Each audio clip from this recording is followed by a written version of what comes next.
What's up guys, Lou here, and today we're going to take a closer look at a previously featured item on Unbox Therapy, the Corsair Voyager Air wireless hard drive.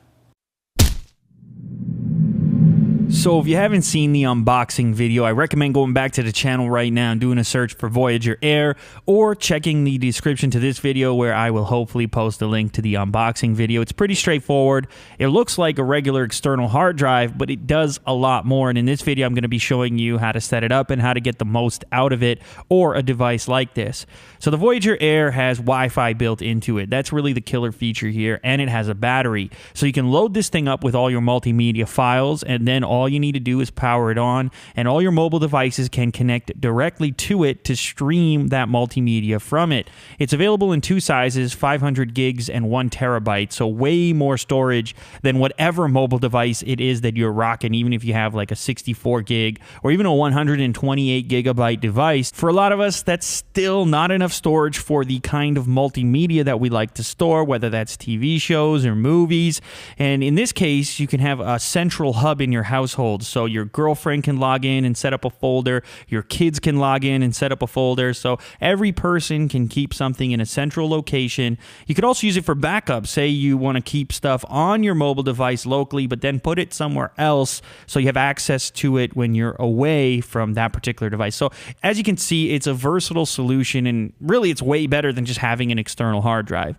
Setting it up is incredibly easy to do. All you do is plug it in, put the power button on, and then open up Disk Utility. The reason I'm opening up Disk Utility is because the drive comes pre-formatted NTFS, which is the file system that Windows operates under. And since I'll be using it with a MacBook Pro in this particular case, I will need to reformat the drive to Mac OS journaled. This is incredibly straightforward. If you're on the Mac, like I said, plug the drive in via USB, turn the power on, and then go ahead and launch Disk Utility. You want to erase the drive with that new file system, and then you'll be good to go. You can both read and write from it at that point. But as I said before, if you're on Windows, you won't need to do this step. You could just get up and running, plug the drive in, and start dragging media files over to it immediately. So the next thing to do is to find some video files to drag over to the Voyager Air so I can demonstrate the functionality to you guys. For the purpose of this video, I'll be using some previous unboxings that are in their native format, H.264, but this thing supports a number of different video files. Everybody has some questionable video files on their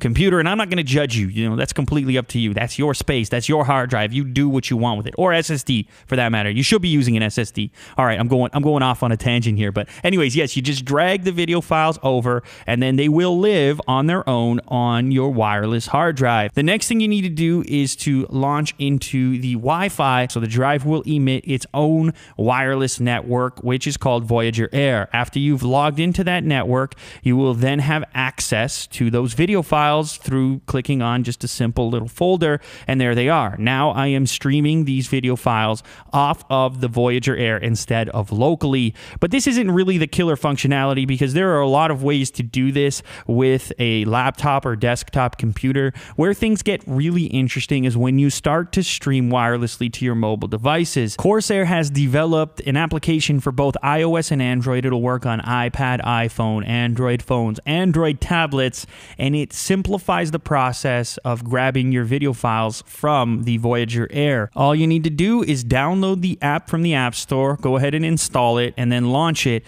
and from there you're pretty much good to go. All of the files on your Voyager Air will show up immediately within the app, and you just go ahead and launch them and watch them, and everything happens wirelessly, so you never have to move the file to the local device in order to watch it. But if you do decide to save some files from the Voyager Air, if you say you want to watch them without the device in the future, you can do that. That's built right into the application as well, so it's incredibly convenient and versatile, so you can watch stuff locally, download from it, and all you're going to need to do on the iPad is the same thing that you did on your laptop. You need to log into the Wi-Fi that's being emitted from the Corsair Voyager Air, and from there, boom, you have access immediately. So that wraps up this more in-depth look at the Corsair Voyager Air wireless hard drive. It is available in a couple of different sizes, so I will drop the relevant pricing and availability links down in the description.